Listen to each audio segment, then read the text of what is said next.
Nothing. I just ended it because I was bored, you know.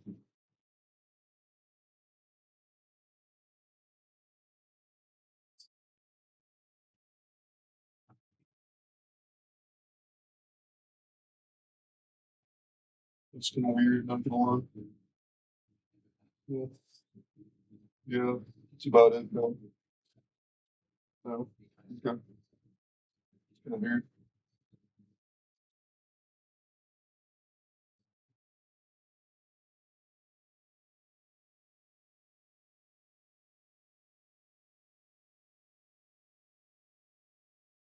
No one knows runs to railroad.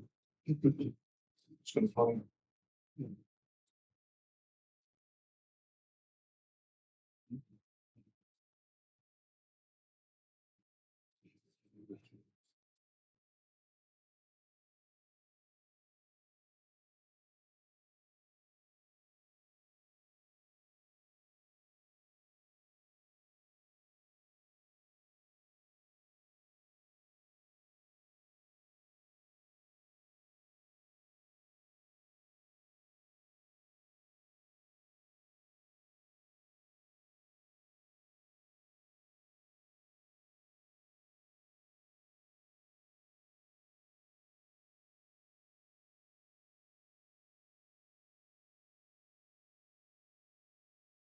Thank you, man.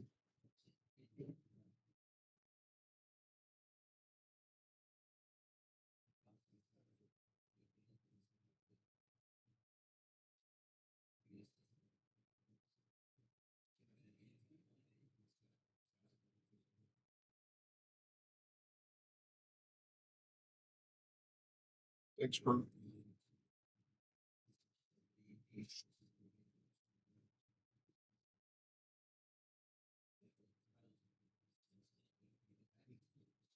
Music's not on. Thanks, man. It's Jane. There. Hold on now. Perfect.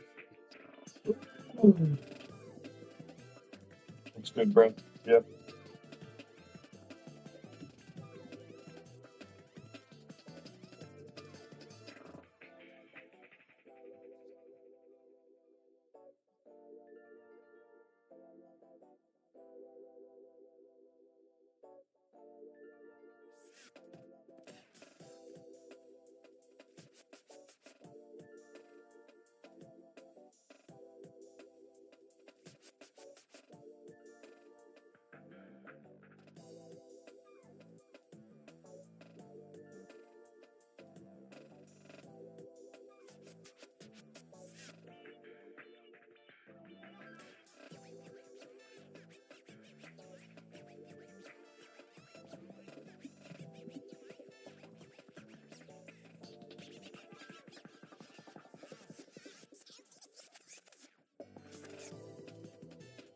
It's good coming. I am back. Hey, Melanie Chan.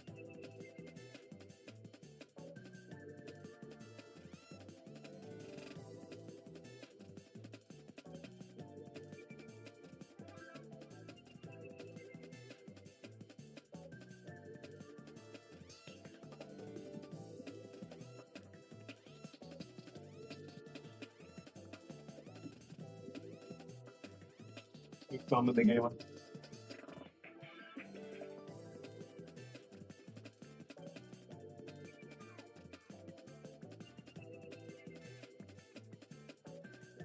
I'm not making a SpongeBob mod ever. I don't really plan on it. Plus, I'm not really a SpongeBob watcher anymore.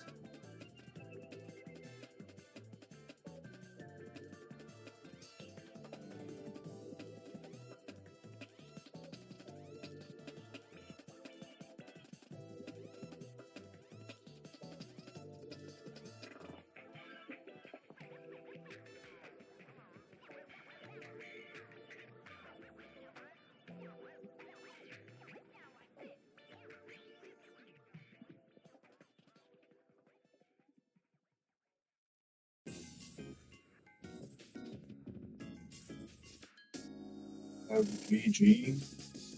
What is GG?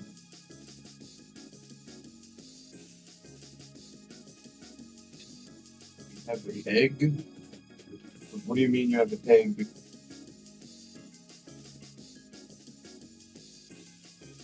Well, that's what I'm working on right now.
So his girlfriend.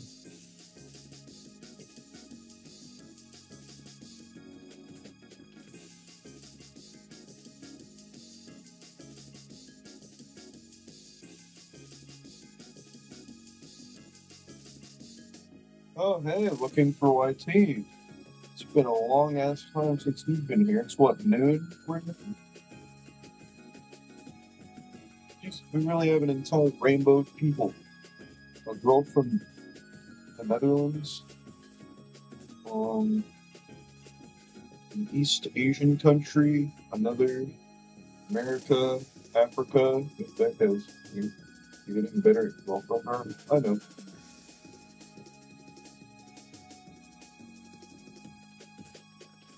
Sorry.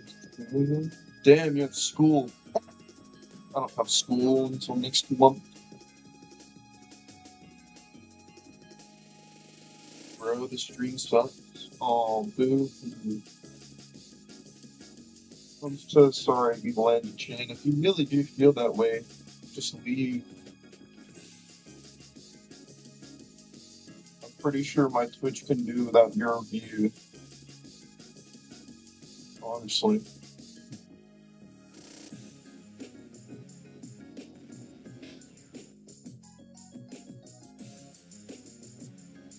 Well, Engineer Red, she's not in America.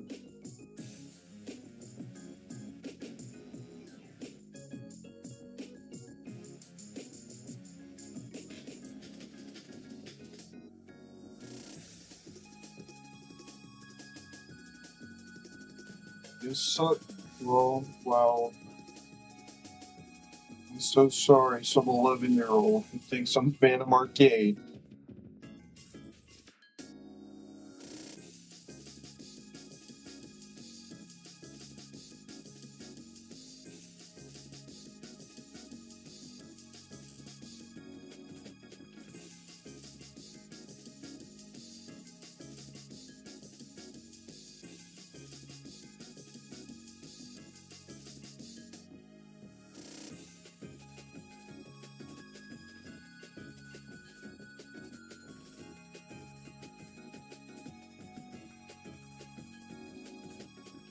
Oh man, fuck, come on. Sucks. Can't hear you well. Oh well. What about now? I'm closer to my desk, so you should be able to hear me better.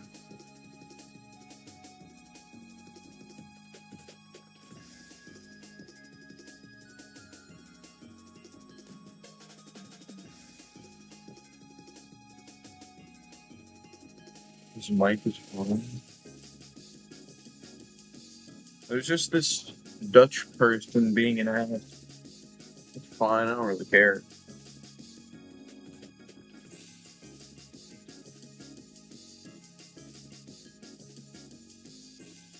Or this girl just being an ass, so whatever. Yeah, let's get the screen, but I remember you did change the channel number. I've changed it twice. This is the second name change. What? Hang on.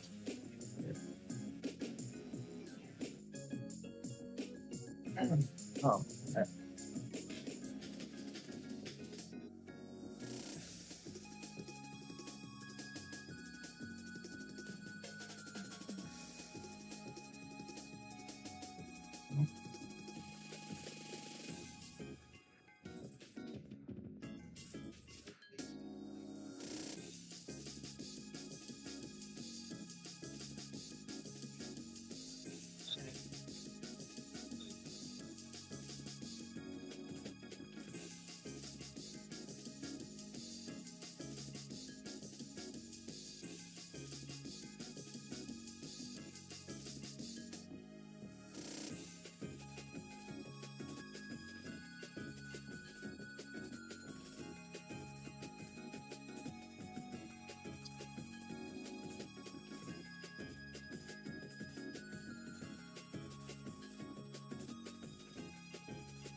What's funny to do?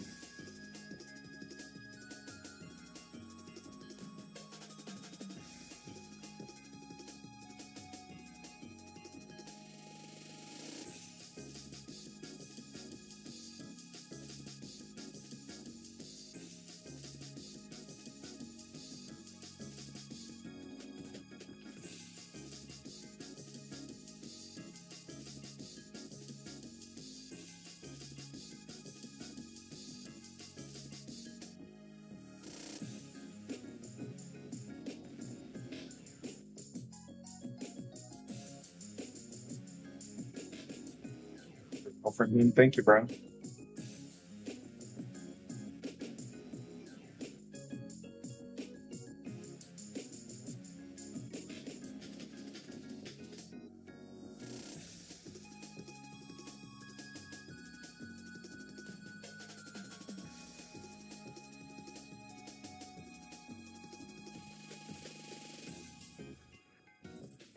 Maybe art class really won't help you for the evil Phantom Arcade style. I mean, for the normal Phantom Arcade style. What the hell am I talking about? Evil Phantom Arcade style. But I'm not him, bruh.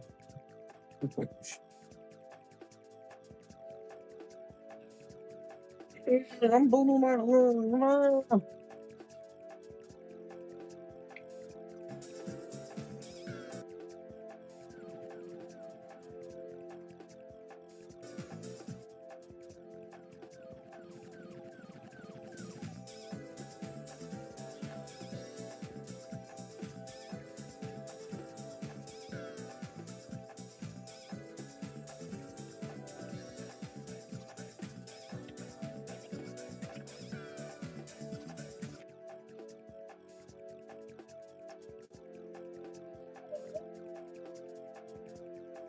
Is it was better, getting better art. Looking for YT as a woman. Did I change the perfect screen? Did I change anything on there? Six. What are you talking about? No idea what's going on.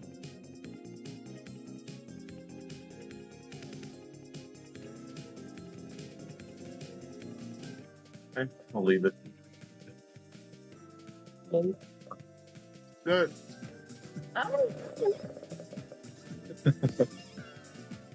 Alright, that's nice. It's the good. Here. Alright, so the good is also that one.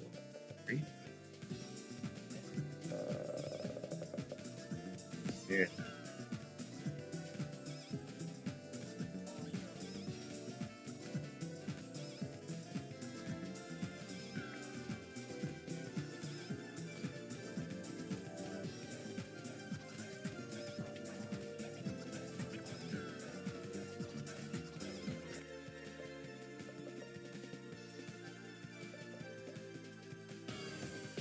Yes, they are tonguing each other. Oh wow, that sounds so bad out loud. They're tonguing each other.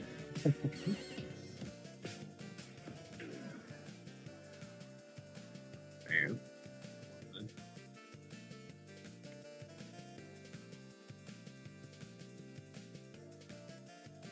Did I fix anything? Let me check last stream. I want to know if this was. I want to know if this is like the different shit that's happened.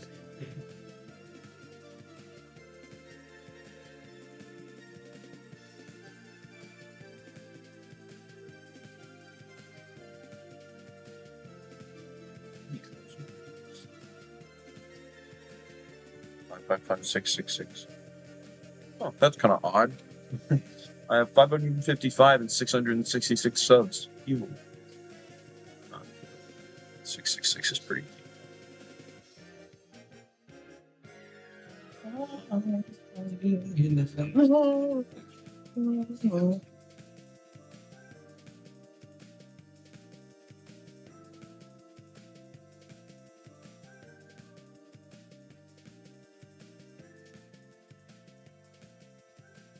Oh shit, I kind of forgot the rain shader existed. I'm not even gonna lie.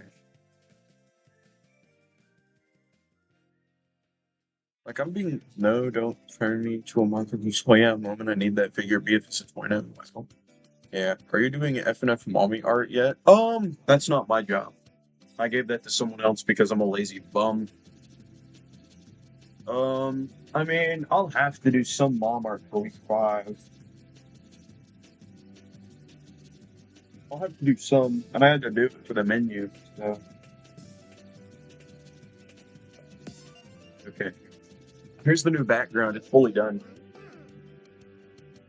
Finished it last night. Here it is, finished. I kind of forgot the rain shader existed. I thought it just wasn't there, but I guess I had blocked it out of my mind.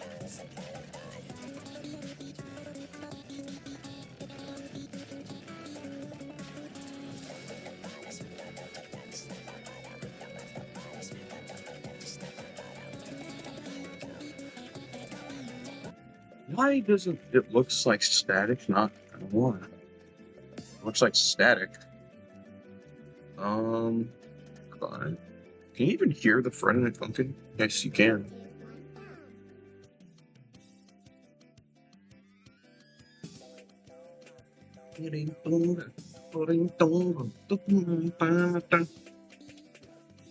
Oh wow, I fucked that up bad.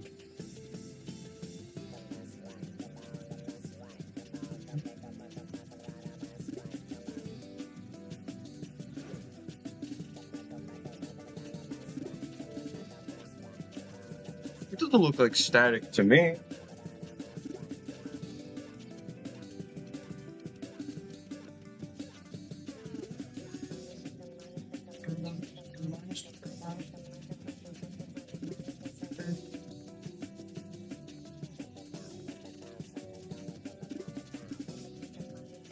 Peacock.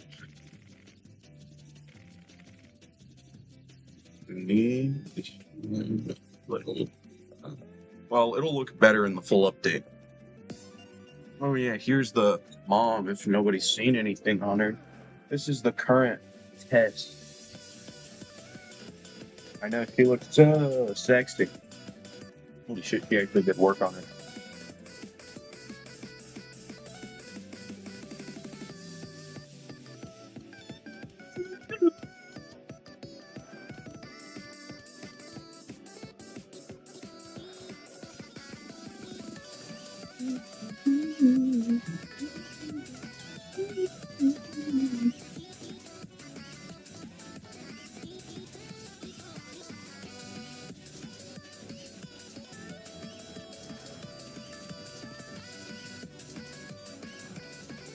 not finished, which is why it's not like, you know. Oh man, the music cut out. Oh man, I had to miss a couple notes just to turn it back on.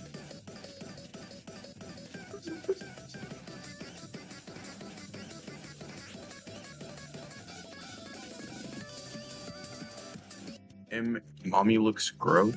Well, yeah, she's not finished.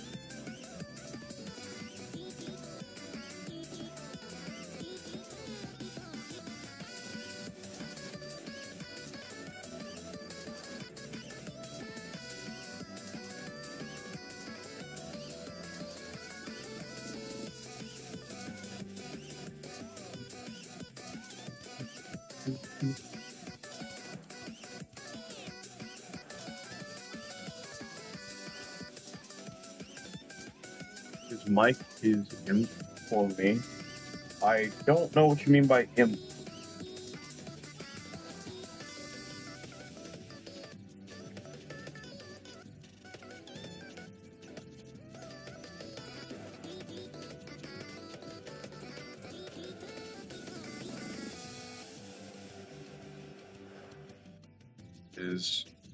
His mic is fine.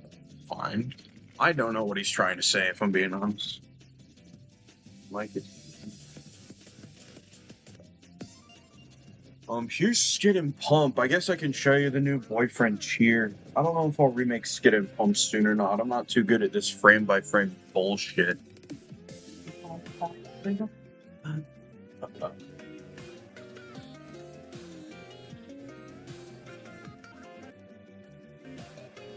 I on mobile thing?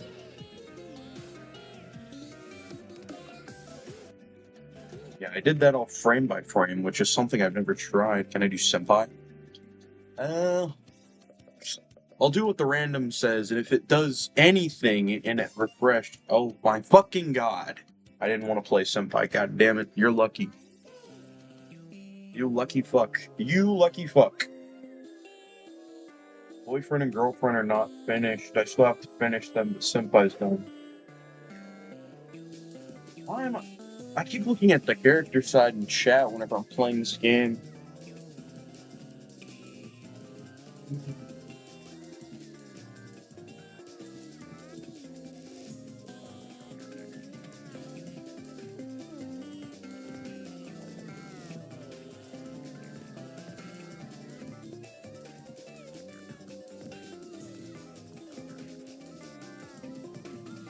This looks sick, better than the original. I'm well aware of that.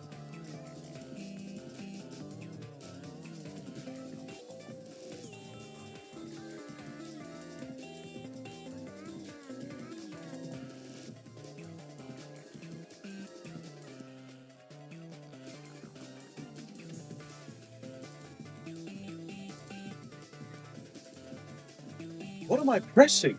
I'm not pressing the right buttons.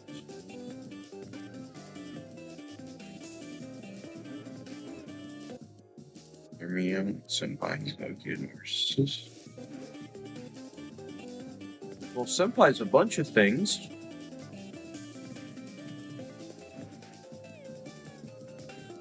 I mean, I can't say hear me out on Senpai. I'm not really, attracted to him. But hear me out on Senpai, guy. I mean, people think he's attractive because he's got, like, pretty boy asshole shit going on. Yeah. I know I did terrible on that. I'm probably gonna get, the tongue kissing, maybe? Yeah. Oh, no! I got my... Yeah, I have that. Senpai's gay? Surprisingly, no. Senpai is definitely not gay.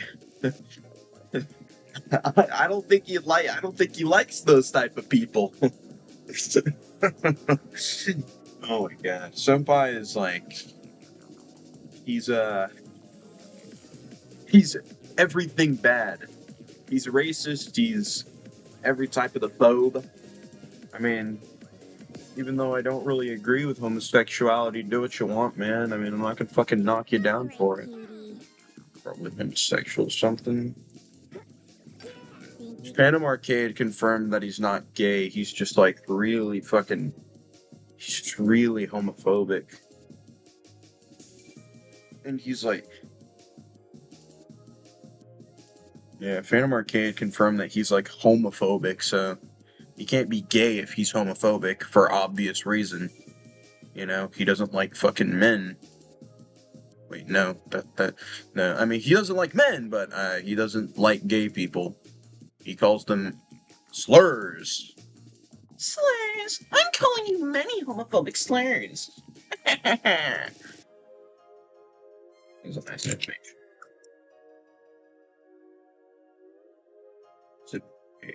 It's this withered Bonnie thing. Slurs. I'm calling you many homophobic slurs. He doesn't like what men know? He doesn't like men. Nor does he like homosexual men or women. I mean, he likes women. Until he finds out they're fucking like lesbian or something. No. Chloe Casket talking about, why don't you want me? I'm the delicious one here. Something like that. Something cringy like that. I'm the donut you want to glaze, ladies, or whatever. No, I'm gonna pretend I didn't hear that. I'm gonna pretend I didn't hear that is crazy. I just hate pretty boys. I've never met a pretty boy before, so I don't really know what a pretty boy is either. So maybe I've met one. I don't know.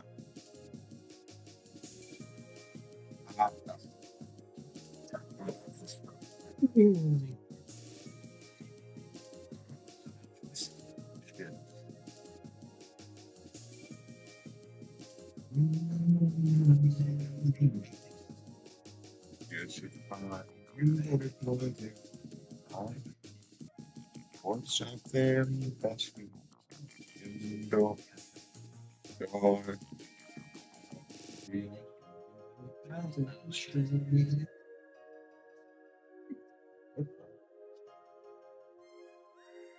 And the sweeter, this so long. Oh, I just want to see the skin fall off your bones. Up above, came this delectable pie. One wheel line for endless days and nights. A big dope with a lemon head. The sour mood you got me in has got me filled with dread, my baby. Tied up, stuck inside a pot, and I can feel the temperature. You turned it up too hot. A big plate with your heart to start beginning stepping up to me. Oh, what a piece of wall. Let the cushion spill into my cup. You cannot pass up. I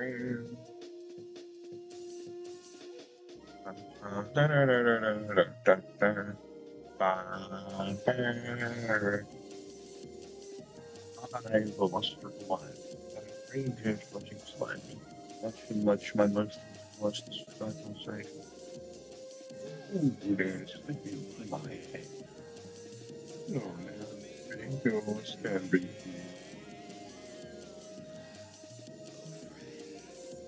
Gator. I can breathe.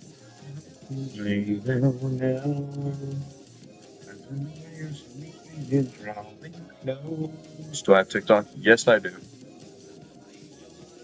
It was really random question. Are you big? What kind of question is that? Are you a big back? Are you asking if I'm a fat ass or not? Are you asking if I'm fat or are you asking if I eat a lot? Because I eat a lot, but I stay a consistent weight. Surprisingly. I can eat a lot of food without gaining weight. Wow. No.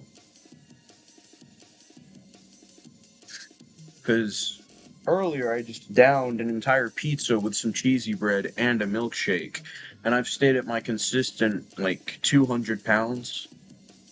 I mean, yeah, but I'm 200 pounds and I'm like 6'1". I bet if I. No, you don't sound mean. Believe me, I've heard worse ways of people asking if I'm fat. Some guy walked up to me and said, "Hey, are you fat, gang?" On the internet. Doesn't even know what I look like. So I just showed him my body type, and he's like, "Yeah." All right, yeah, you're just fit, I guess. It's like, yeah, bro. Same for every girl. Yeah. Do I like Dragon Ball Z? No, I haven't watched it yet. I'm currently on Dragon Ball, and then I'll fuck, fuck, Bulma. No, I will not be fucking Bulma, even if she is fine as fuck. I will not be hitting that. You know, wrap that for it. Gotta take that advice. I don't. I don't want to be Trunks. I don't want to be Trunks' daddy. I don't want to be the before Vegeta. No, I don't like Dragon Ball Z. I haven't seen it yet, so I don't know if I should like it or not. I like DBZ. Yeah, I've heard some good things about Dragon Ball Z, so when I watch it all, maybe I'll talk about it. But yeah, I've been really on Dragon Ball recently because I had to start the Dragon Ball mod, or I started the Dragon Ball mod with Kid Goku. Yeah, this little fucker right here. This little bit. Yeah, this little bit right here. Kid Goku. Which I don't even really want to finish it. Whoa, why? Why is it so tall? So tall, there's nothing up there. Fuck. So much my emotions blush. Oh. Is it just his massive fucking dome? Is fucking Goku. Yep, is Goku.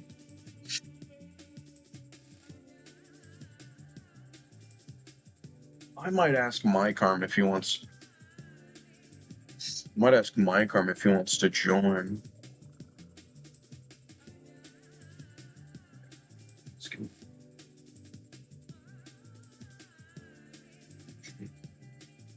You. Oh, bye bye. I'm gonna just go catch up. I have to go.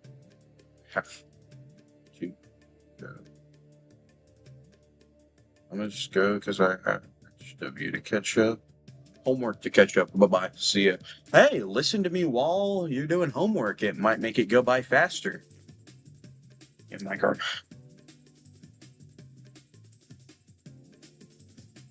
The DB. That Goku mod. Still need artists. Join.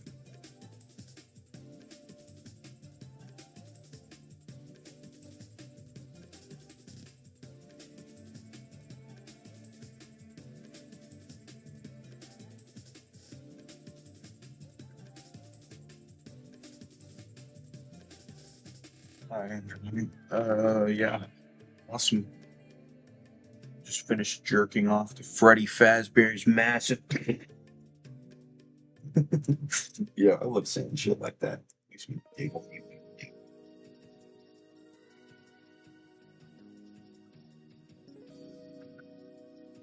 What was I doing? Oh, right. I was on Discord looking for clap. Looking for acts.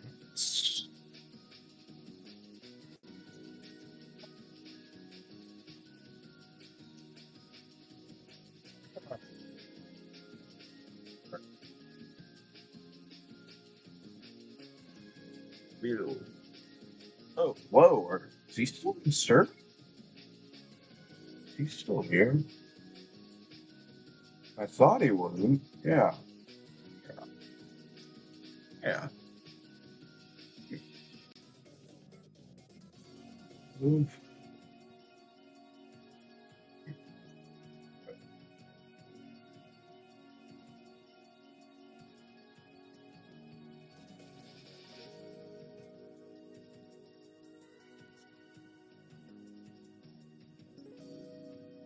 How do I draw the reverse of that? Because I genuinely have no idea.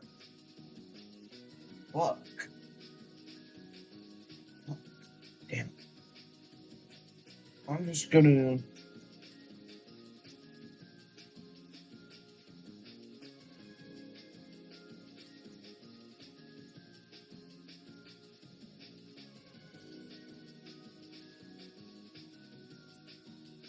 Her hand may look a little wonky, but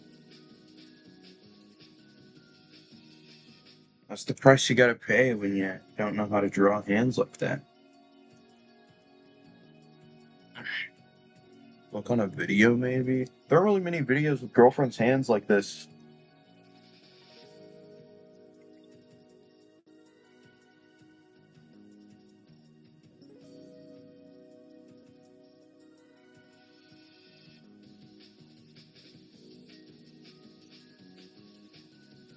It's like her hand didn't change at all. It needs to be angled.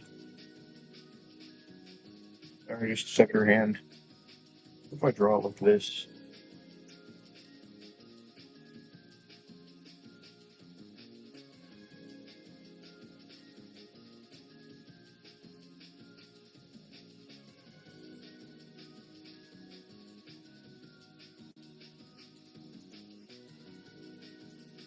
Good.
Someone like speaking.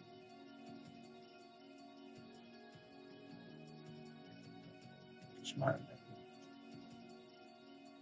Delicious bunch of fools who dare step into my pen. So now the main course can begin. Look on a video, maybe. There are many videos about it.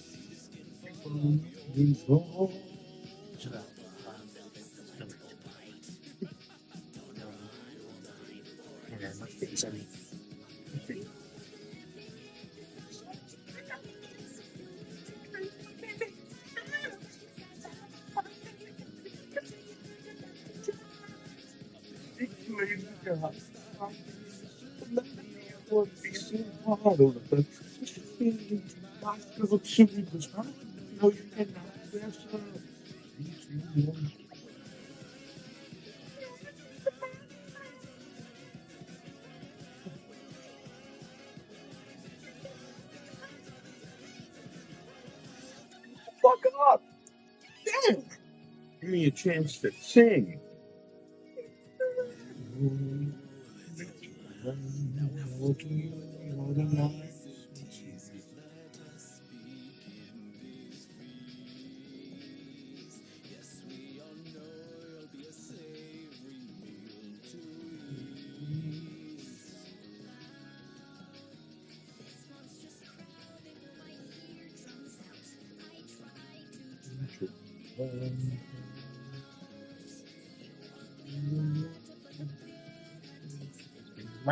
Meow.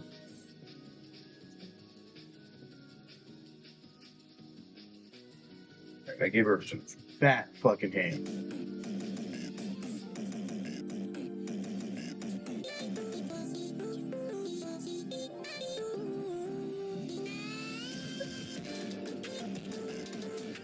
Yo! W Bros made this. Fucking subscribe to MJ too. Yo, W Faps Bro Pretzels made that shit. I guarantee if that nigga watches and hears the song, he's gonna be in his DMs talking about, yo, shit like that.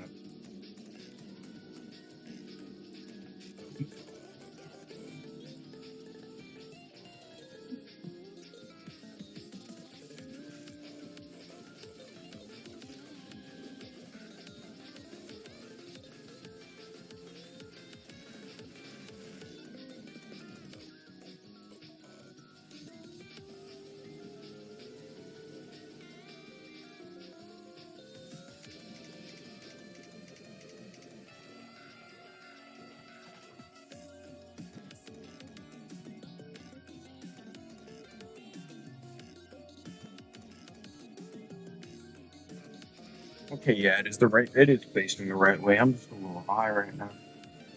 Not like a druggie, but I guess I stumbled into some magic mushroom fuck shit that's making me a little jerk.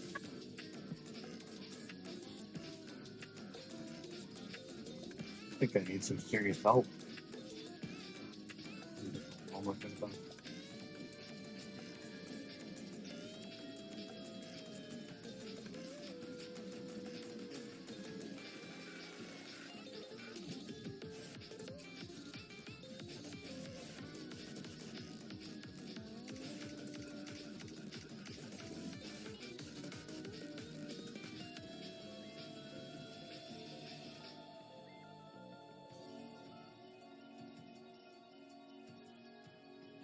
And I can safely convert that into a symbol. I'm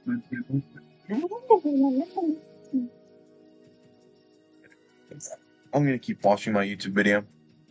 Bullied by trolls, mostly concentrated on his TikTok and occasionally still leaking into his Discord, which seems to be regularly locked down. As for his TikTok, the success he had seen in mid-2020 As for his TikTok, taper off. While the influx of views from the Quiet drama definitely got him a bunch of clicks, more followers even, after the drama, his views collapsed almost nothing. Well, back in the day, he regularly push out a viral video that would reach well over what's good, 2 Sanji? million, 3 million views. Lately, he seems to be struggling to cross even the 50K mark with only a few exceptions to the rule. But that isn't to say he didn't try to do that. One of his first attempts at regaining his audience was to essentially recreate his first viral video by re-reviewing the same food items he had reviewed exactly 1 year Don't take my I'd son. like to point out that while he does change the scores of some items due to them being too spicy, Dr. Pepper remains which might be the only thing consistent across all of these. Oh wow, yeah, that's Dr. gonna. Pepper is like the best soda ever. True.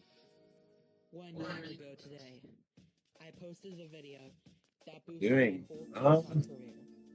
And 1 year later, we are revisiting doing a little art. the exact order that I placed 1 year ago today.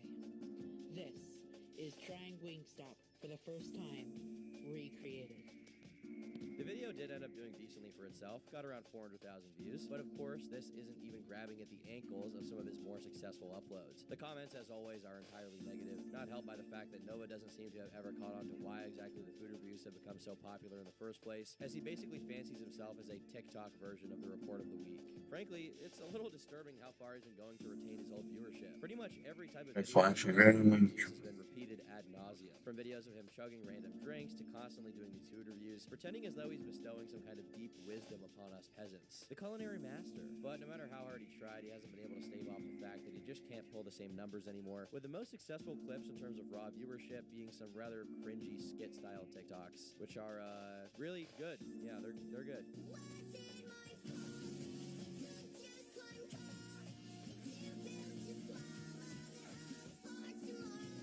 These may sometimes get up to 10 times the amount of views his other videos get if he's lucky, netting him 500,000 views on the clip I just played. Of course, the only reason he got those views is that the video is horrendously cringe. It's kind of hard to look away once you've been in there. While his attempts to bring his channel to relevancy had been largely unsuccessful, he has dedicated a large portion of his time to simply live streaming. Pretty much all he does during his live streams is talk out loud about the games he plays or fancy himself like a political speaker. It's just that It doesn't look that bad. what's going on in the US is apparently a lot worse than I actually thought. It is a lot worse. It looks good to me. Opinions on QT Rewired? Best shit I've played in a minute. Actually, no. The best thing I've played in a minute was Nightmare Funkin'. The best song. Like, the best thing I've played in a minute regarding art. I like Nightmare Funkin' more than QT Rewired. The best thing with the music, QT Rewired. I really like that shit. That is charming as fuck.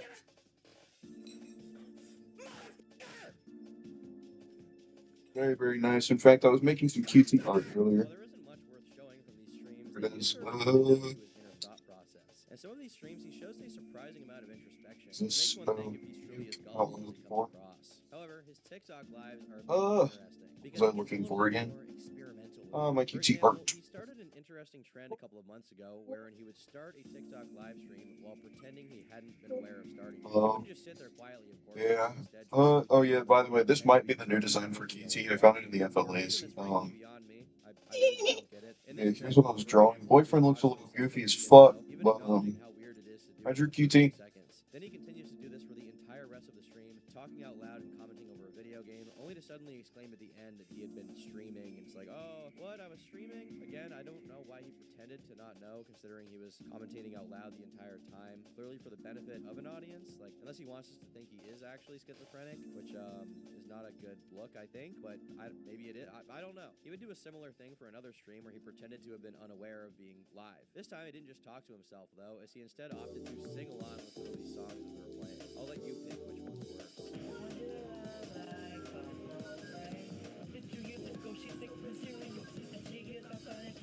Musically, he does actually acknowledge that he's streaming in this one, breaking any illusion that this was all an accident by flipping off the viewers. This would be the last time he attempted anything of the sort, presumably because of the constant mockery he would receive for it. But it's not like that little change would affect much of anything. Truth is, most people watching his streams were people who downright hate him, or at least find him to be a very funny lolcow, who seems utterly insistent on feeding the trolls, despite constantly being told not to by his own fans. Bike Rush.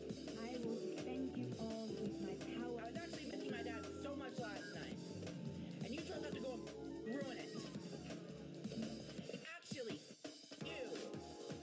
Actually, fuck you. You. Stupid I ass. don't want to outburst against the trolls, because that'll just give them a reaction. But actually, you. But more than that, he's willing to go so far as to ruin the experience of consuming his content for all of the 5 people who still watch him in earnest, just to make sure his trolls don't get the satisfaction, which of course backfires on him, as usual. For example, he did this stream completely muted so that Liquid_Nova3, one of his premier trolls, couldn't get voice clips out of it. But after realizing that pretty much no one wanted to watch literal dead air, he would shift his strategy slightly, introducing a small feature wherein every 2 seconds a faint would go off in the background. This was supposed to make it so that the same troll couldn't clip anything, since Nova believed that he would never use clips with too many swear words in them, since he tends to censor them. And I bet you're recording this right now. If you're in here, you, and I hope your mother finds out you've been bullying people like me online. Shame on you.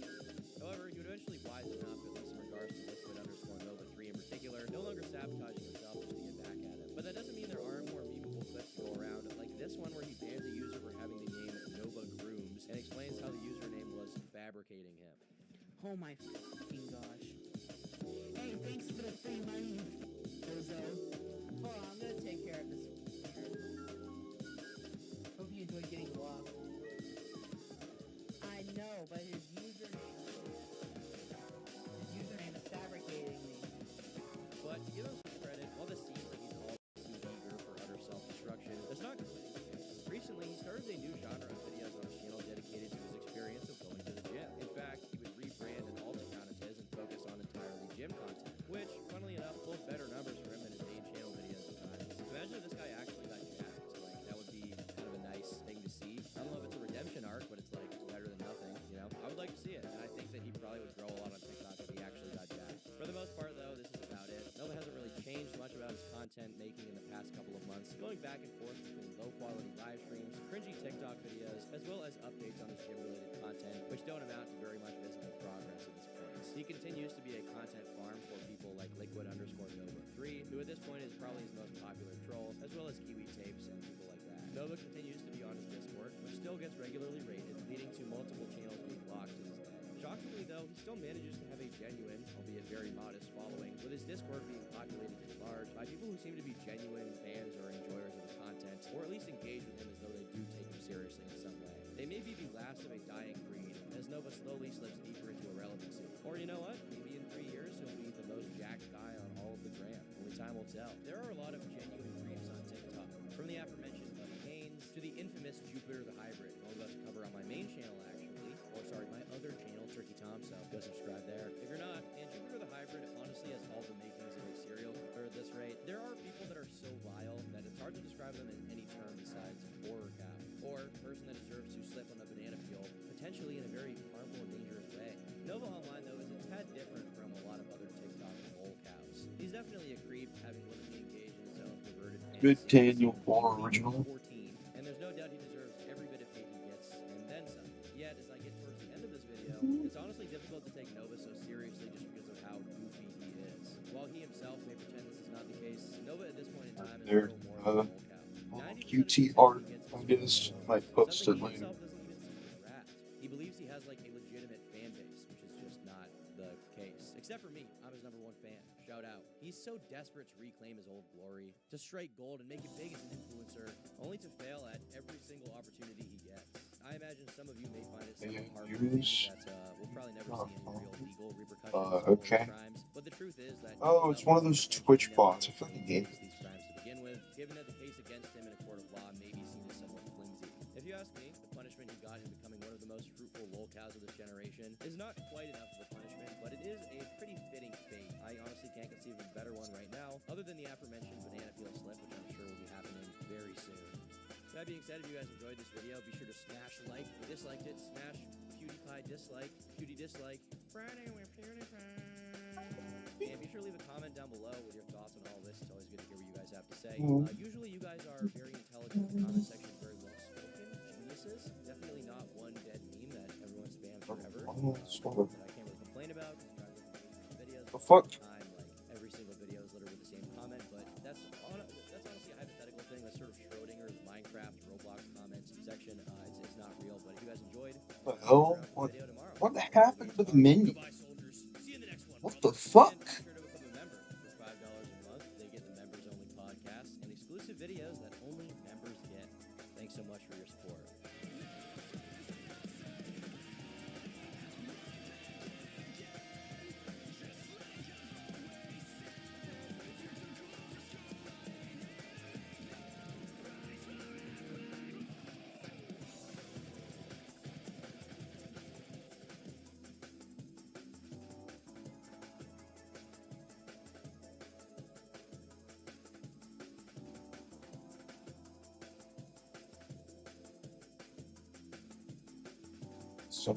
In October 2022, the infamous YouTuber Sneeko was banned from the platform. According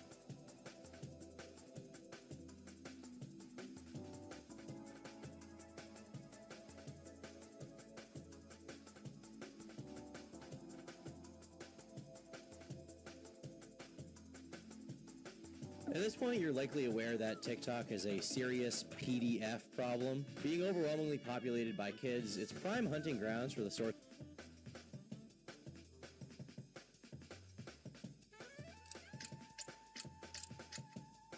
Diss tracks, roasts, Irrelevant. irrelevant. Words that likely come to mind when you hear the name.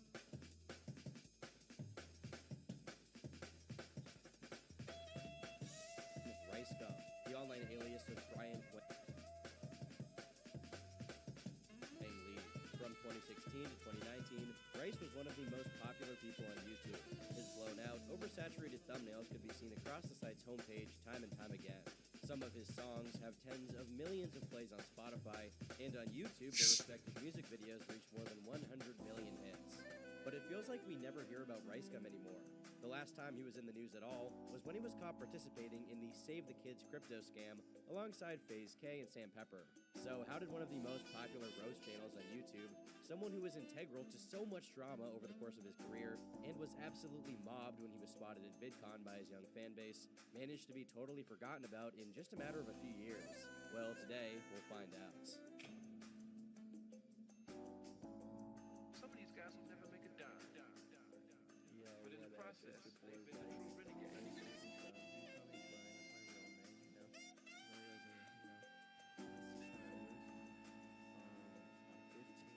And the true rebels always walk alone anyway. For 2 years. If you're here for tips and a good Oh, you know what would be really cool if I made boyfriend do the angry video game nerd dance. Well, girlfriend claps along. That'd be fucking crazy. I'm not doing that shit though. Because I can't do it. Well, I mean, by the 13th of March, he already had 2,000 subscribers and was signed to Machinima, a multi-channel network which at the time was known for signing any gaming channel it could get his hands on. At the time, he was attempting to make it big by posting videos like Trolling Gay Black Guy and Angry Black Man Cries on Black Ops 2. Fueling tensions between the Asian and Black communities, it seemed he was trying to mimic other popular channels from the time like Burnsy or Minnesota Burns, who created their own YouTube empires through the style of video. The premise was simple. You join a lobby, turn on your mic, and attempt by any means possible to make whoever is in the lobby with you freak out. You could do this by repeatedly killing them, playing poorly on purpose, or just trash-talking them so severely as to elicit a mental breakdown. And then you take that recording, edit it a little bit with some funny memes and MLG edits, post it to YouTube, and boom, you're famous. One of his videos from this time even had Minnesota Burn style in the title, clearly showing the inspiration he took from the then king of COD trolling. However, despite some initial success, it appears these videos didn't get him anywhere in the long run, and he has since hidden most of them on his channel. As the Call of Duty trolling trend died, and trolling videos in general started declining in popularity, Rice began experimenting with other forms of gaming content. By this time, he was also streaming on Twitch, which he just posted clips of to his YouTube channel as highlight reels. He would play COD on stream, join Omegle to talk to random people, and interview models and pop stars. Wait, what are you talking about? So you know those messages you sent me saying that it was only streamed once and that it was not recorded and no one else would get it? Oh, Well, yeah. I've been sitting here watching your stream Oh, no, for like an hour, and you replayed it. Oh, yeah, and no, I don't want to hear it. No, Stop. No, You were sincerely a piece of what did I do? I'm so confused. I showed the clip. Yeah, you're so confused. No, you can go fuck yourself. I'm done. One early success from these streaming videos was an interview he did with Mia Khalifa, a former adult film actress who has since denounced her role in the industry and been highly critical of the content overall. Rice decided to title his video with her, Mia Khalifa Comes on Stream. Do you see my chat? Oh my god, I can't even read that fast. Yeah, they're just like happy, dude. They're just like happy to see you. I'm not gonna twerk. Yeah, don't twerk. That's bad. So by this point, Brian already had 25,000 subscribers, and he was seeing some decent success for someone who was only 2 years into his career. So, considering how frequently he experimented with new formats, it was clear that he would need to keep throwing things at the wall until something really stuck and his channel could finally blow up. During this adaptive period, he explored genres such as vlogging and room tour videos, while Doing attempting to solidify a bigger fan base. Shittles. I'm about to start Oh, sleeping here. same for this guy. Turn over here. Here's my couch. You know, I like to sit here sometimes, hang out, and watch TV. His streams were getting decent views, sure, but he was hardly one of the most successful on the platform. So he decided to take part in a format many at the time were also dipping their toes into: commentary. At the time, channels like Leafy is Here, Pyrocynical, and No Fakers were starting to see significant success for making fun of cringy individuals online. From annoying kids to furries, everyone was fair game to be mocked over unrelated gameplay footage. These videos themselves were inherently derivative of Call of Duty commentaries from the early 2010s, which were just people telling stories or ranting over COD Modern Warfare footage. Rice, seeing a clear trend forming, decided to take part and started posting call-out videos himself. By October of 2015, he was calling out family channels and Prank Invasion for staging their ridiculous videos, both of which were pretty popular targets at the time. Basically, we're gonna click on his video, and as you can see, all of his videos say kissing prank, right? So he's known for kissing pranks. Bro, this fool gets a lot of views, a ton of views. So we're gonna click on one of them, and we're gonna watch it together. So we'll do Yoga Prank Edition, and basically just start off, he just intros like, yo, what's up, guys? By calling out channels that were far more popular than his own, Brian was able to rank in search results. Yeah, and no. more eyes on his I videos. don't It's think like I a would be able to classic do tale. that. If you want to get popular, interact with those way more popular than you. But, much like Leafy, it wouldn't be videos criticizing other popular channels that put Brian into the stratosphere. Instead, it would be criticizing and making fun of children, most of which were completely irrelevant themselves.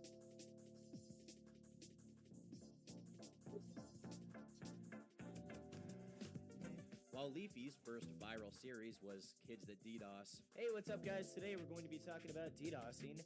And give me a sec, I gotta hit this guy off in my Skype call. He's been being a prick today. And give me a sec. This is what you get for rating me on Minecraft. And 600 seconds.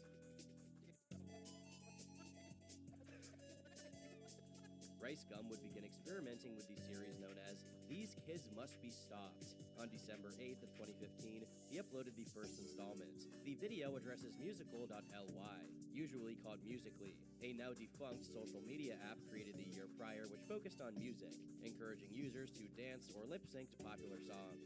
An interesting tidbit about Musical.ly is that its technology was later recycled to create TikTok, now the most popular app in the world across every platform. Rice complains that the majority of its users were very young and questioned if their parents were aware of what their offspring were up to on the internet. The first video he reviews is from a then 13-year-old Jacob Sartorius, pointing out the fact that he's lip-syncing a song about drunk texting while being well below the legal age to drink. I don't know if that's heard it. I did some research. Drunk texting. I didn't even text at the age of 13, let alone drunk texting. I don't know what that is. I mean, yeah, you guys were nice.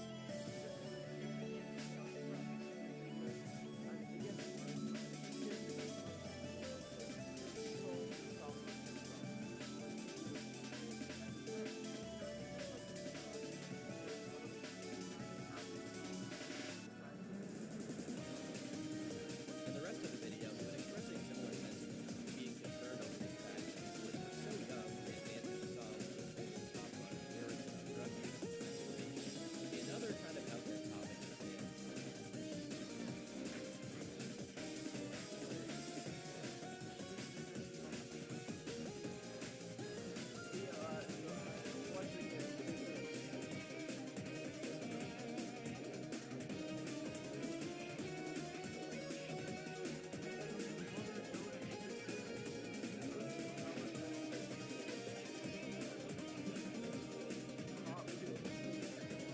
It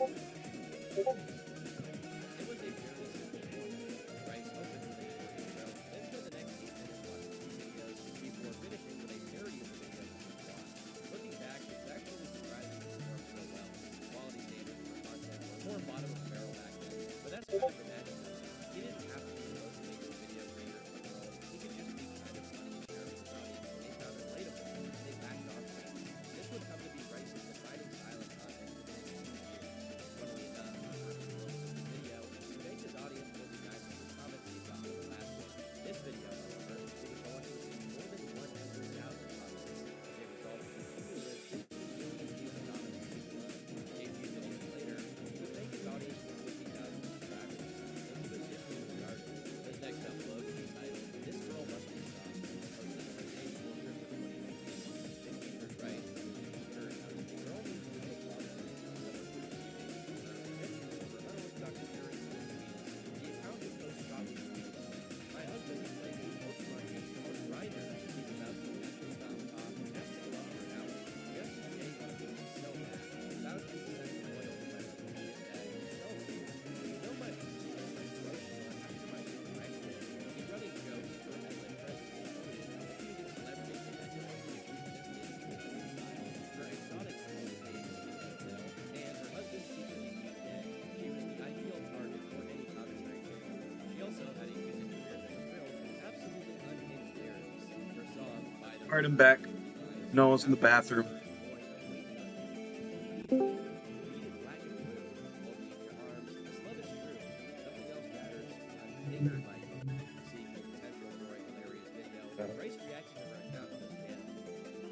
Yeah, what the hell? Oh. Who are you? Lyoko. Oh, it's good. I was Squigit before, but I'm Lyoko now. You were what? Name was Squigit.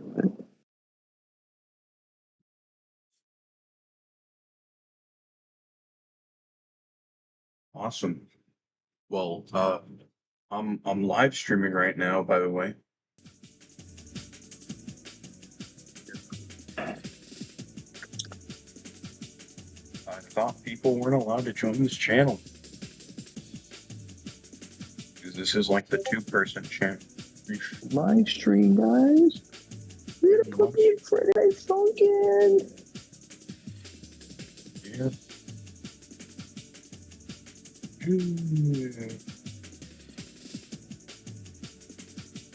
Well, anyway, I'm gonna mute up real quick. Alright, yeah, I'm not gonna pay any attention to this guy, so I'm just gonna turn him all the way down. Mute him.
I hate.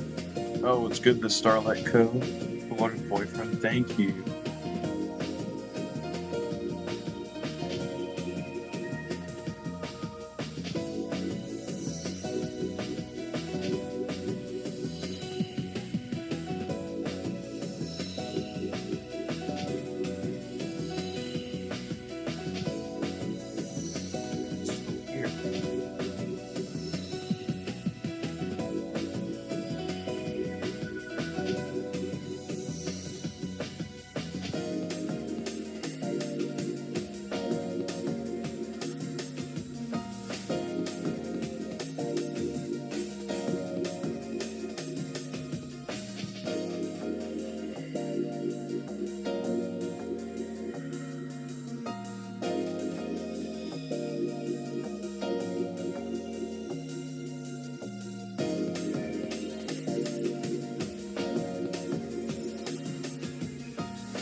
All the 1K people at?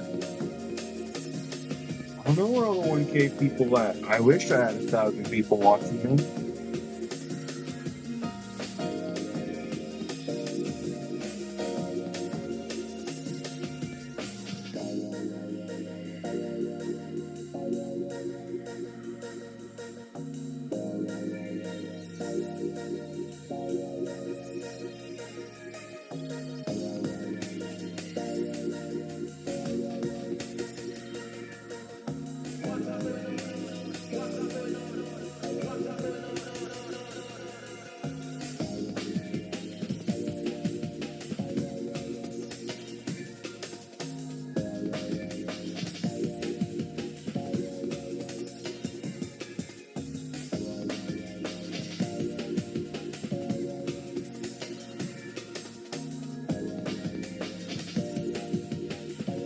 Alright.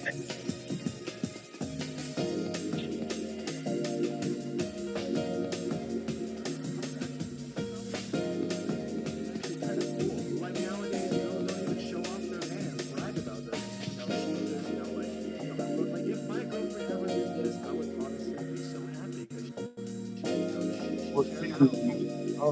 stuff like that. So perfectly fine. And just look at this guy's face, man. He's just like, yup, I'm the lucky guy that gets to come in every night. I literally went through her whole Twitter and that Kanye, like, she really cannot spell for shit. Coconut boy, incest confidence. The Uma account was was later exposed by media outlets, as well as the YouTuber Wavy Webster, for being a troll account, utilizing someone else's photos to create an identity for this strange brand of tweets and music. However, to Rice, Uma Compton was nothing more than an opportunity. By January, he had grown to 80,000 subscribers, and his growth was only snowballing. The YouTube algorithm had finally blessed him with the success he wanted all along. With a healthy mix of childish roasts and being in the right place at the right time, Rice's channel would grow by tens of thousands every month. On January 12th, he hit 100,000 subscribers, and just 2 weeks later, 200. One of the young girls he had made fun of in the first These Kids Must Be Stopped video was Lauren Gray, an up-and-coming Musical.ly star. Lauren, having seen the video, decided to respond to Rice, prompting him to then respond himself in the video, Lauren Gray Must Be Stopped. Rice, at 20 years old, was now making a career off of having drama with middle schoolers. All this guy does is he watches what we do and he says what we just did. Like he'll be like, did she just say? Okay, yes, I did. What's the issue? Whoa. Did she just say, yes, bitch, I did? Did she just say that all I said was what they said, but like I said? I did say it. What's wrong with that? It's an easy thing to make fun of him for, but honestly, with how unbelievably rewarding it was to make fun of kids at that point in time, most people would have no problem with getting on a UFC undercard with a 10-year-old for that ludicrous AdSense. By this point, Rice was a full-time YouTuber, and his audience continued to grow. He went on to make videos about random kids who called him out in their own YouTube videos, picking on Jacob Sartorius time and time again. Taylor Caniff, Hunter Rowland, and any young wannabe pop star or e-celeb was his bread and butter. It's speculated that the majority of his audience at this time was actually children themselves who like to see their cringy peers made fun of online. When Jacob Sartorius released his infamous single, Sweatshirt, Rice joined forces with Leafy to tackle it. Yo, Leafy, what's good? Yo, what's up? Have you heard Jacob's new song yet? I actually haven't seen it yet. Well, go listen to it right now. It's a banger. Sounds good. Call me back in 5. To many viewers, Rice felt like their older brother who they instantly recognized as a voice of authority, as hard as that might be to believe. In combination with his bombastic, oversaturated thumbnails, which either featured some kid he was about to roast or an attractive girl posing provocatively, he had stumbled across a foolproof formula for success. In October, Zoe Berger would be his next target, a prototype of what we currently refer to as e-girls. Zoe would bait commentary channels into roasting her by intentionally being provocative on stream, but once they had noticed her, she would make frequent response videos, riling them up by showing off her cleavage and purposely saying idiotic things. This allowed people like Rice to have a back-and-forth beef with her for his audience to enjoy. Despite it being frivolous and obviously manufactured drama on both sides, the fans kept eating it up, so they kept cranking it out. To their credit, it definitely worked. Hella dumb. Eyebrows far apart as frizzle. Big eagle, but not bigger than your nipples. Wide jaw that's looking hella strong though. 1 mil, get the nudes, then we gone. Rice also made a habit of collaborating with other big names from this era, such as FaZe Clan and KSI. He even partook in videos with YouTube veterans like Ryan Higa. Alright. I dare you to put yogurt on your head. We have yogurt? Let's go look in the fridge. So we don't have yogurt, so we're gonna use this. Jesus, what is that? Seasoned soybean paste. We're gonna be a stylist for today. Like salted. That's a gel. Everybody gets some. To keep the momentum going, he made sure to stay on top of trends. For example, when the 1000-degree knife videos went viral, he made a parody where the thumbnail implies that he had cut off his own dick. So I came to Walmart to buy a knife, and I look over there, and there's like a trampoline. I kind of want to buy it.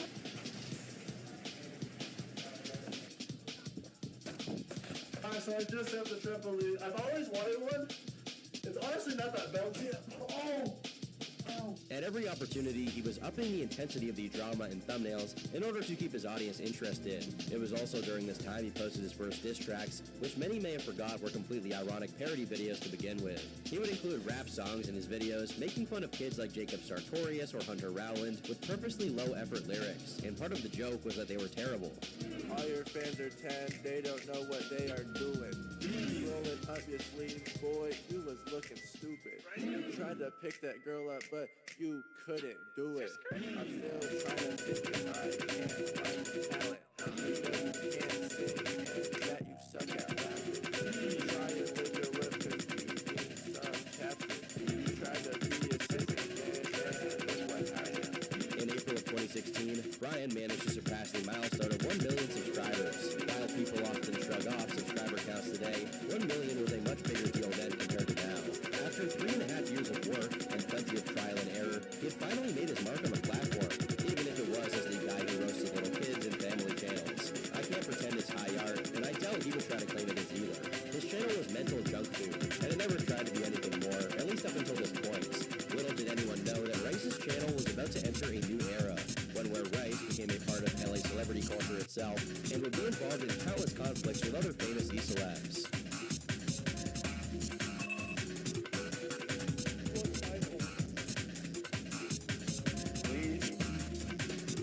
Just as the commentary community and Rice's channel were blowing up, another community would be shelved by the platform that made it popular in the first place. Vine was a video sharing platform that was launched in 2013, featuring short-form content. The main idea was to see how much effort you could put into a 6-second video, as that was the max length that Vine allowed. This is something we take for granted today with TikTok, but Vine was the app to pave the way for such a format. And many creators still popular today, like Drew Gooden, for example, are people that got started on Vine. Yeah, I sure hope it does. Unfortunately for the website, it had a lot of competition, with platforms like Instagram Video allowing for up to 15 seconds of content. And with the backing of Facebook, it had a lot of support and momentum behind it. So why use Vine when all of its features were already on Instagram? This was a thought on a lot of people's minds. So by mid-2016, Vine was struggling with a massive amount of users moving to other platforms. In October, its parent company, Twitter, decided to cancel the project, forcing those who still remain to seek refuge elsewhere for their content. This meant that other, more popular video sharing sites, namely YouTube, now had an influx of content creators from Vine with pre-existing fan bases, and were ready to take the website by storm. Case in point, Jake and Logan Paul.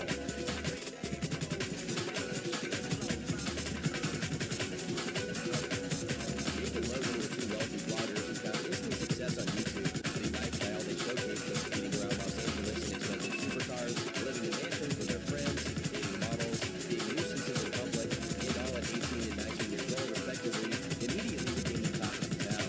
On one hand, their success was undeniable. It's Everyday Bro was an instant hit among anyone between 10 and 18 years old. On the other hand, slightly older viewers had nothing but contempt for Team 10. Jake Paul became the main subject of content for H3H3 Productions, and Ethan and Hila posted video after video criticizing him for everything from his demeanor as an arrogant douchebag to the fact that he would frequently be a disturbance to the public, climbing on top of news vans and filming pranks on unsuspecting civilians. I always put my merch in my bio. Please buy it today. While Jake was making millions off of Google AdSense and his merchandise, commentary channels were making a salary off of just calling him out. By this point, Rice was one of, if not the most popular roast channel on the platform, with more than 5 million subscribers, while surpassing his peers such as Leafy and H3. This put Rice in a position where he basically had to pitch in on the Paul hate bandwagon. And pitch in he did. On June 1st, 2017, Rice uploaded reacting to Jake Paul's song with his ex-girlfriend, Alyssa Violet. Now, Rice's commentary and criticisms were never stellar, and this video is no exception. Unlike H3, he actually respected many of the video's cringy elements. While Ethan found the flexing embarrassing, Rice had nothing but admiration for it. He even seemed a bit insecure about the fact that Jake's channel had grown faster than his. No, it's good, Cat.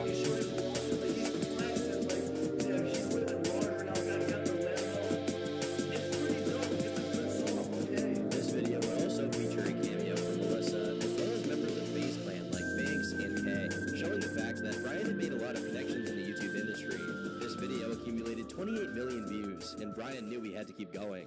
Shortly after this, he would post a diss track in the classic Rice style along with Alyssa, and you know what, it did okay in views. However, the video's spiritual successor would become the most popular thing Rice Gum ever did. It's Every Night Sis. At 2.5 minutes, it's a pretty short song, and as the title suggests, it's a parody of the original by Jake. That being said, many of the same tactics and motifs Jake employed are present, such as the showing off of his mansion, hanging out in the club, flexing a yellow Lambo, and rapping with hilariously bad lyrics. Not a piece that remind me of my cereal from Britain. When I see her, I'm like, cheerio. Yeah, Alyssa called asking me if we could win against Jake Paul. What? I said, we Gucci like the shirts with the snakes on it. I just heard the song Team 10, Now I Hate Y'all. Logan will be your last hit like a deep ball. They wrap up this poetic magnum opus by encouraging their fans to download the song and stream it repeatedly to make it chart higher than Jake's. While they fell short of that stretch goal, they did do extremely well, as the song eventually went platinum, if you can believe it. Today, it has nearly 200 million views on YouTube. These are accolades that real musicians will respect. Rice's song, It's Every Night Sis, could be considered a hit by any industry standard. For these tracks to reach the top off of Childish Gambino was a major accomplishment for both Jake and Rice. It's all 5 a.m. Just in the next development for not only Rice's story, Well, but 6 a.m. previously, Brian had been relatable to his audience. Then I got stuck in my shit to go to bed. Clothing, lived in a regular house, and shared the same middle-class lifestyle as his fans. But now, Rice is a millionaire living in a mansion in LA, spending his days making content with his other millionaire friends. It was a jarring adjustment for his audience, to say the least. And while initially his rap songs were clearly parodies, the satire was now lost on viewers, since Rice was unironically flexing his wealth in the same way someone like Jake would. Around the same time, he posted videos just to show off Yeah, yeah, figure it out. Red, I'm not leaving you. more than a mainstream celebrity, constantly flexing his newfound wealth. Honestly, in a couple months, I'm gonna get an exotic fast car, but I just don't want my first car to be a nice sports car. Because if I crash it, you know, that's gonna be very painful, and insurance is gonna go up, and I'm gonna lose all my money. But just give me some time. I know this car sucks, but like, I'm only 19, alright? I don't know why you guys make it feel like it's such a big deal when it comes to a car. Like, it's a big reveal. My first car is like a big deal. But like, I just need to get from point A to point B, man.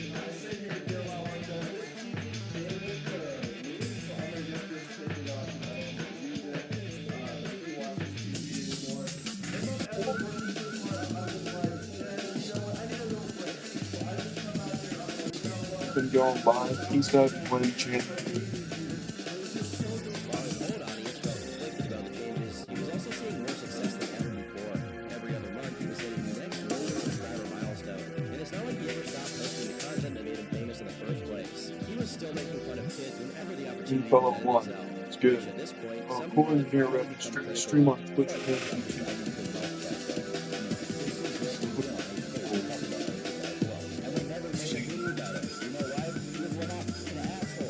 But that didn't stop Rice Gum, who was unfazed by all of the call-outs against him by other commentary channels. His videos, however, would increasingly focus on other famous YouTubers. Jake Paul, Logan Paul, Roman Atwood, and Tanner Fox were in basically every title and thumbnail pitch for months and months. Shit's got that plug in. Jake Paul, Logan Paul, Roman Atwood, and more. I'm sorry, Logan Paul and Roman Atwood. Emotional. Reacting to Jake Paul's new song, Jerica, featuring Erica Costello. Team 10 roasted me, now I'm mad. Jake Paul trolled my fans at Team 10 House. At a time when everyone else was roasting them, Rice was collaborating with them whenever he could and making millions doing it. He seemed unstoppable. Yet, with his huge growth, a certain reputation followed it. Rice had been through a number of beefs in the past with the kids he had made fun of, but he was relatively disconnected from them at the time, only dropping a response video here and there, with the drama being played up by both sides. He even infamously faked a fight with Lucy Tube to bait drama channels like Scarce and Keemstar.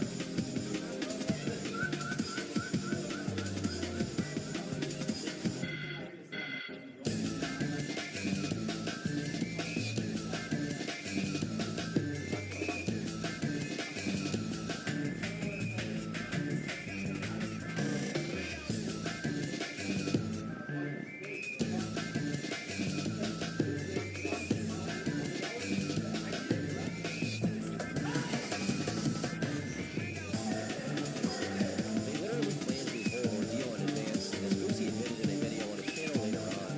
But after so many arguments and contentions that they played up for context, Ryan finally got into a real fight.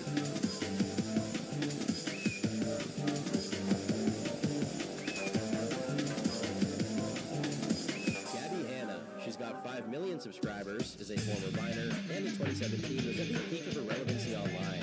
The year prior, Rice had made a video about her after he felt she had subtweeted him with some petty insults. What she's trying to say is, you know, Rice Gum, your channel may fall in the category as I don't respect you, but that tweet wasn't about you. Damn it, guys, it's pretty clear that the Gabby Show doesn't respect the channel. In March, the two attended the same party in LA and ended up running into each other. As documented on Gabby's Snapchat stories, while Rice was sitting on a couch, she walked up to him and challenged him to a rap battle, all while holding the camera and recording everything. During the clips, she also made fun of him for hiring a ghostwriter on his tracks.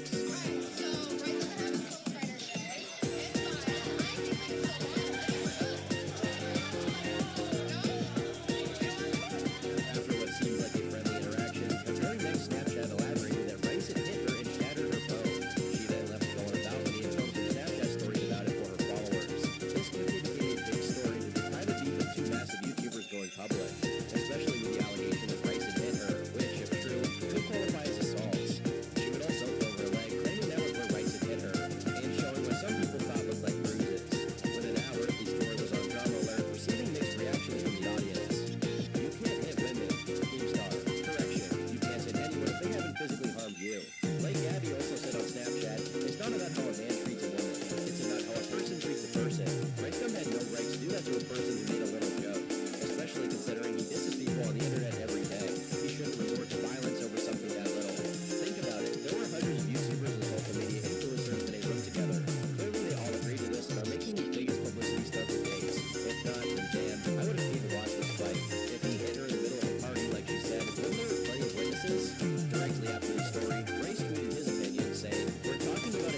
that party, video up later today, rolled. This was indeed followed up by a video where he attempted to debunk the allegations, a necessary step considering a number of people were advocating for his arrest, as well as claiming that he beats women. Rice's story is that she approached him unprovoked and started filming him, and he repeatedly asked her to stop and not post the videos to her story. She continued filming, and after asking her a few more times to stop to no avail, he grabbed the phone out of her hand and smashed it on the ground. Rice claims that he never hit her, did anything that could qualify as assault, but that he did destroy her phone. Did I see him hit her? Definitely not. Did he twist her arm? Definitely not. He wasn't pinning her down. He didn't hit her. He didn't twist her arm. And, you know, Gabby sits on the couch and sticks the camera in his face snapping. You know, so he tells her, like, hey, can you not post that? You know, she just kept snapping and, you know, doing more snaps, talking about the vid. And, you know, he asked her, I think, maybe like 2 or 3 more times, like, hey, can you not post that? And she just kept filming. And he just jumped up, you know, and went to reach for her phone. And it was more of like a tug of war, you know, them pulling the phone back and forth, maybe for a few seconds. And then he snatched the phone out of her hand, slammed down the ground, and broke the phone, and then walked out. Everyone thinks I smashed her phone because I can't take a joke, but that's why I didn't even know what she was saying. I smashed her phone because my whole life I'm around a camera. So it's blog, nothing but this. Snapchat, Instagram, if I'm at the grocery store, for spam, asking for pictures. Wait, should I say hi to my Snapchat? I'm just my whole life is this camera, you know, everything like camera, which I'm not complaining, you know, that's the life I chose. But when I'm at a YouTuber party, that's my time away from YouTube, my time away from work. I can just relax. So when I'm coming up to you with the camera on, not even asking, you know, a little bit mad, and I told her to stop, and she wouldn't. That made me even more mad, and that's why I reacted how I reacted. However, he paid her back instantly. According to him, Gabby lied about him pinning her down, lied about him hitting her, scratching her, and lied about him giving her the supposed bruise on her leg. Everyone thought I gave her that bruise, but clearly everyone is assuming that bruise is because of me. But we later found out that she had those bruises before the incident, so there's no way possible for you to give it to her if she already had the bruises. So we caught her in a lie, and as you know, her switched up her story again. She said that she took a Snapchat, trying to show off a scratch on her leg. Not the bruises, I'm trying to show off the scratches on my leg, and she draws an arrow in the Twitter. How could you draw the arrow in the Snapchat? It's one of those situations where I wasn't there and neither were you guys, so it's hard to say what really happened. According to a third party, Romeo Lacoste, he just jumped up, you know, and went to reach for her phone. She's sitting on the couch and he's standing up. It was more like a tug of war, you know, them pulling the phone back and forth, maybe for a few seconds. And then he snatched the phone out of her hand and slammed it on the ground and broke the phone and then walked out. Was he being aggressive? Yes, definitely. Definitely more aggressive than he should have been for the situation. Did I see him hit her? Definitely not. Did he twist her arm? Definitely not. He was not putting her down. He didn't hit her. He didn't twist her arm. I would say honestly that this was just, you know, it was more of a tug of war grabbing the phone. And he slammed the phone down and broke it. That's pretty much all that really happened. I feel like the situation is being blown out of proportion and exaggerated. I understand, you know, everyone's upset, but I mean, that's what really happened. And that's all there really is to it. He sent like $2,000 right away, pretty much, to pay for the phone. And obviously the phone doesn't cost $2,000, so, you know, seems like a decent retelling of events, though it's certainly favor Rice's version of the story more than Gabby's. It's worth noting the guy who told the story is a major creep, by the way, which Jay Aubrey made a pretty good video about. Always has to be one of those guys in these stories, doesn't there? In the end, Gabby's audience took her side and Rice Gums took his. He ends the video by saying he doesn't have a ghostwriter for his songs and instead utilizes his friend as a co-writer to help him out a bit, before saying that he can't think of someone more fitting for his diss track than Gabby. So that is exactly what his next upload was. Unsurprisingly, it transcended the beat, hitting 50 million views, and titled, I Didn't Hit Her. So they last days on a screen crash. Bitch, tried to make a move. She playing games like 2K, but I spent that on my sweater too. Wrist looking like a 50 band for that last stitch that I did on you. Now me mad, I make a pin up moves that I can't afford to be up in my shoes. Gabby later did a follow-up video where she walked back the allegation Good double that she ceilings. her directly and pointed to the definition of the word hit. But it seems like she somewhat exaggerated the story initially regardless. I backpedaled and I'm trying to take it back because initially I used the word hit, which by the way, the definition of hit is bring one's hand in contact with, quickly and forcefully, which he did. Cause harm or distress to, which he did. But I did say it in the heat of the moment as soon as it happened, it came right down to me because yes, when a man is on top of you and grabbing you, it feels like yes, hit. Rice was known as an edgy guy, partly because that was the trend on YouTube at the time. He would roast people for their appearances, their mannerisms, their age. You are certainly two of my feelings, I suppose. Privately, but during that time it was all out in the open on YouTube, whereas these days it's a big no-no. On a few occasions, he definitely took it too far, such as when he asked a victim on stream if it felt good.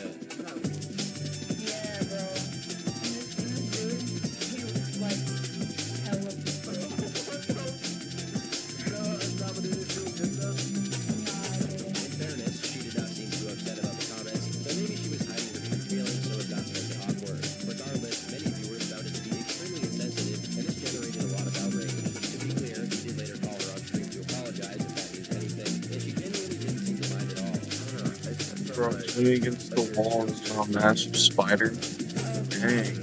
It's okay. I mean, I'm not even really tripping. I knew you were joking. Like, the entire time, like, you wasn't really, like, that's just in your nature, you know? Aside from this one clip, there were plenty of reasons why people would grow to hate him. It had always been well known that he was critical of children, since it's what he got famous for in the first place. While his own audience was fine with this, once those outside of his demographic caught wind of it, they began criticizing him en masse. He directs like 90% of it towards little kids. I'm talking little kids, like 8 years old to like 15. And because of this, a large majority of his fan base is made up of little kids. And yeah, I get it. I know that a large majority of the people that watch YouTube are little kids, but his content is purposely directed at these kids. On one hand, Bryce was only making videos about kids who were already public figures, so it's not like he was sniping children he found on a street corner. They were already famous. Additionally, the YouTube algorithm rewarded him for it, and clearly there was a huge audience that wanted to see that kind of content. That being said, many found it pathetic that he spent his days roasting people less than half his age. Hardly the kind of behavior befitting of a role model. He looks like he's like 12. Yeah, a lot of my viewers are young. In addition to this, Elvis the Alien makes the point that Bryce had a habit of being insensitive on stream, often insulting girls' appearances or just asking them uncomfortable questions. So why'd you pierce at your nose? Because I don't like that shit. You don't like it? Nah. He had this girl on stream that he knew was a lesbian, so he asked her if she's ever seen a before. Have you like ever seen a...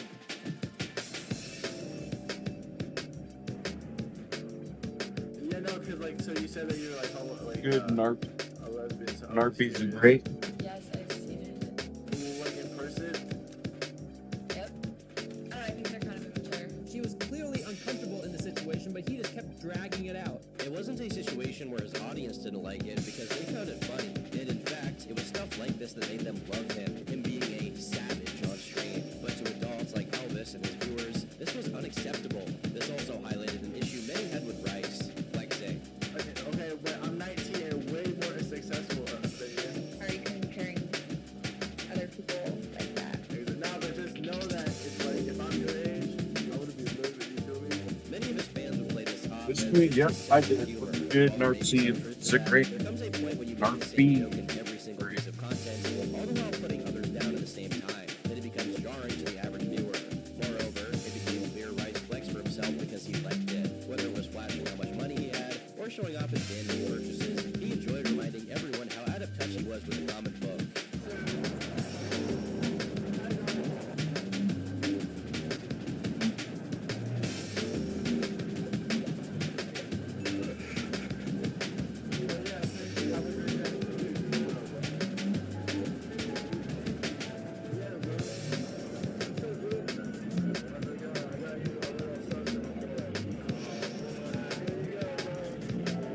Very nice. Thank you.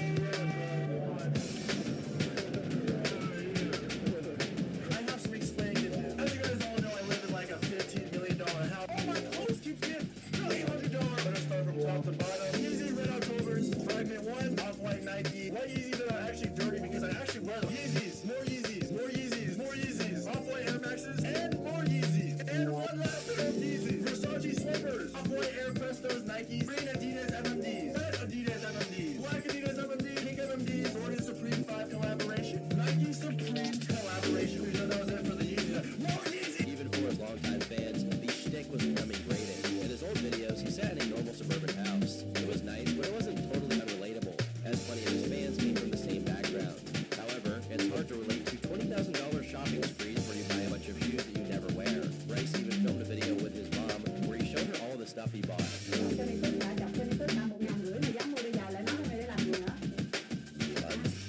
Finished.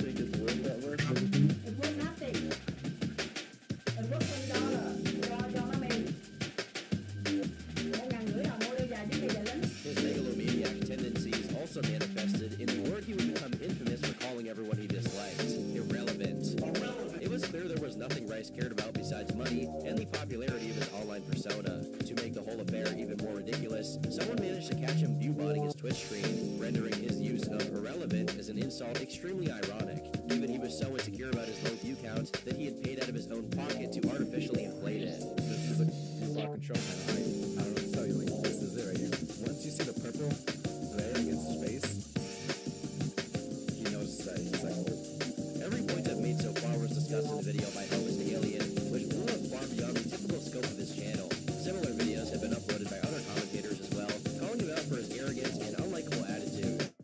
Christian Burns and Rice Gum both have their heads jammed up their own arse and think they're God's gift to the world. Because in his mind, if you're more famous, then you're better than other people. That's just how he is. He's exactly the same as Christian Burns. Animosity towards the Rice Gum brand in general had been building up for a while now, and it was only a matter of time before Brian's actions would blow up in his face. What we do here is go back. Nowadays, iDubbbz's name doesn't hold as much weight as it used to, but in 2017, he was seen as the great arbiter of YouTube. You didn't have to be one of his fans to feel the shockwave whenever a new content cop was uploaded. He had successfully taken on Keemstar, Leafy, Mojo, and kept the wide majority of the audience on his side despite doing some of the edgiest and controversial things imaginable. For his final target, he would choose none other than Rice. The title is disguised as a video about Jake Paul, but that would be too obvious, as he was public enemy #1 at the time. Instead, iDubbbz claimed to be titling it Content Cop Jake Paul, so as not to give Rice any extra attention, which he so desperately desired. Whether that worked or not, I can't say. It did not work. But it was an added layer of disrespect to Rice. Back in 2016, Rice had actually addressed iDubbbz after the content cop on his peer, Leafy. He discussed the possibility that Ian could go after him for doing the same thing as Leafy, a YouTube bully. In iDubbbz's video, this was framed as wishful thinking by Rice, trying to manifest the video into reality so that he could be the center of attention yet again, even if that attention was negative. I was watching the Leafy Exposed video, right? I was watching the other day, and I was laughing. I was like, hey, there's iDubbbz doing pretty funny. I was over here laughing. I scrolled down to the comments. I did not make this up. Scroll down to the comments. The first comment is about me. Here's another one, but it's kind of risky. Content cop Rice Gum.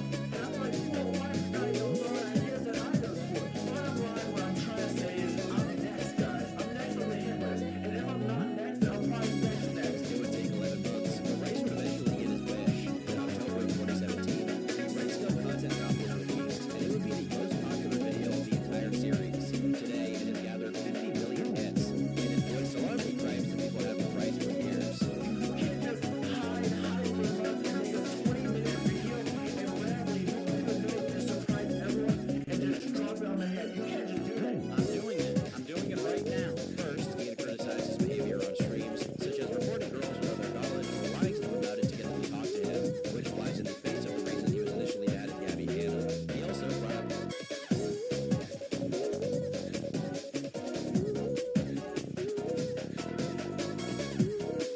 reward one fan with $10,000 for making the most viral clickbait.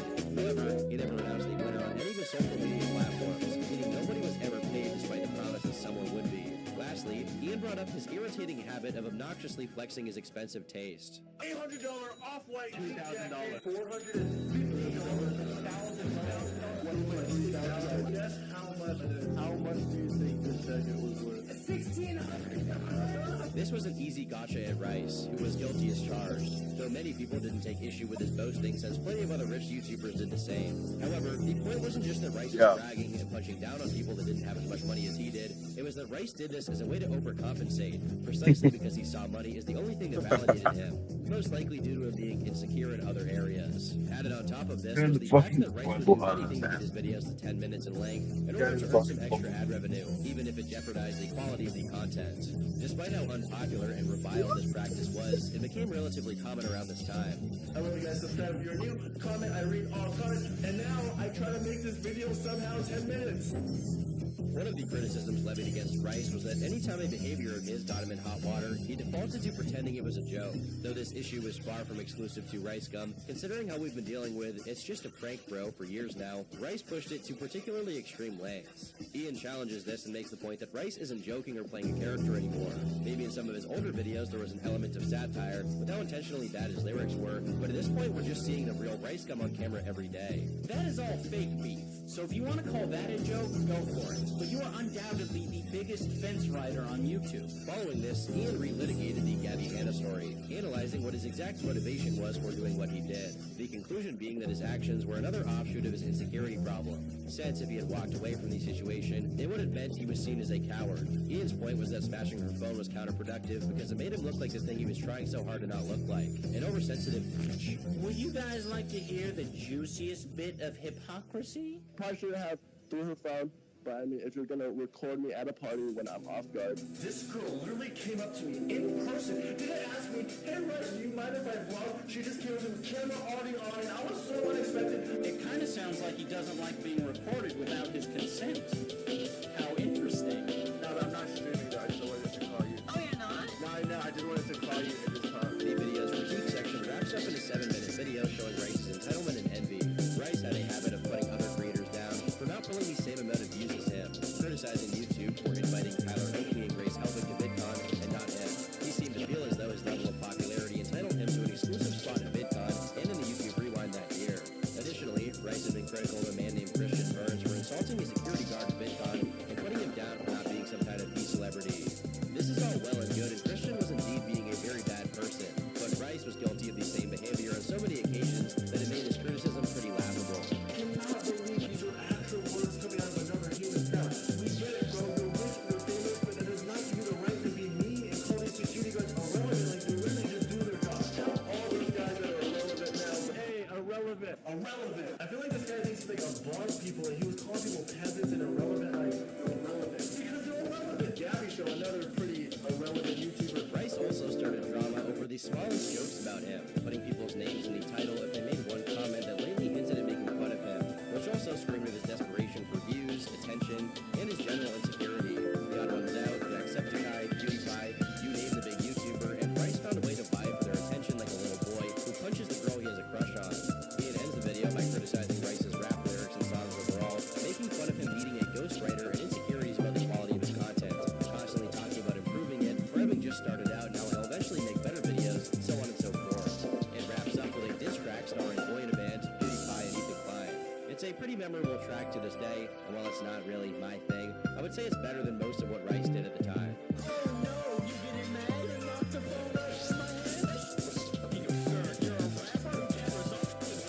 Now, if there was any point to the Content Top episode, it was that Rice did not like being slighted. He hated the idea of being seen like a bitch, or taking it lying down. So naturally, he had to respond to the video. He starts off by saying he found the video to be entertaining, most likely to feign some kind of stoicism over the fact that he was being relentlessly ridiculed. Eventually, though, he did get into the actual points. Firstly, he acknowledges he was insensitive during the Did It Feel Good Though clip, but points out that it's kind of ridiculous for someone like IDEVS to call him out for being insensitive, which is actually a decent point considering the kind of stunts Ian was known for pulling, such as approaching Canna Mojo, who had only just turned 18, and asking her to say the N-word in front of a camera. His videos were known for dark humor and edgy comments, with most of the bad unboxing videos involving some edition of My Pub being delivered to him, and his very liberal use of the N-word and F-slur. It was strange for him to call out Rice Gum for something like that, which, while insensitive, is not that much worse than the things that had made Ian famous. Damn, Twitter really was a different place back then.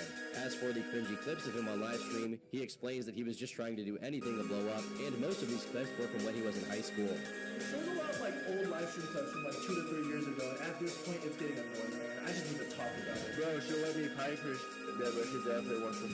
Bro, she low-key got some titties. I think she's 16 to 15. I ain't gonna lie, bro. She got some titties on her, bro. No, but it feels good, though. So I did a live stream on this website like 2 to 3 years ago, and on that website we see all the legends of people that pay millions to do a live stream. Honestly, it was kind of funny to see this thing.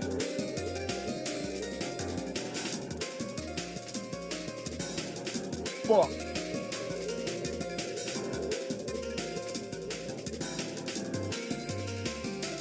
Hey guys, how we doing?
Oh, you're back, boy.